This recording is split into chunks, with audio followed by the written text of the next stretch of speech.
Hello, I'm Gabriella here with Natalie, and we're from H&H Chevrolet Cadillac Shippensburg, and we're here today to show you how to use Apple CarPlay in your new 2019 Cadillac XT4.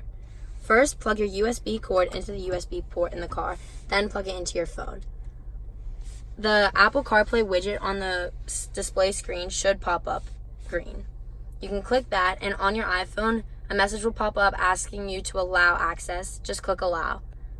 You can send messages on here in a safe, hands-free way because on here, it's totally verbal. Who do you want to send it to? Julia. What do you want to say? I'm driving right now. I'll send you a message when I get home. Your message to Julia N says, I'm driving right now. I'll send you a message when I get home. Ready to send it? Send. Okay, it's sent. In the same way as messages, you can call people in the same way. Who do you want to call? Julia. Which Julia? Julia S or Julia N? Julia N. Calling Julia N. It's also easy if you have more than one people of that name in your contacts. You can just click on which one you prefer. Another thing you can do is use maps.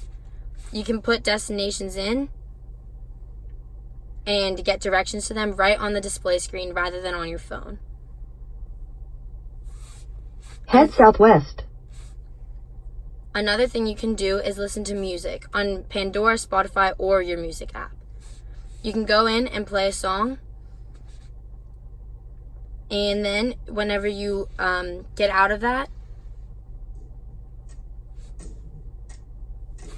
you can go to the Now Playing app to see what is playing on any of the apps. Along the side of the car, of the screen, it has quick shortcuts to any of the apps. And it also shows you the time and what service you have.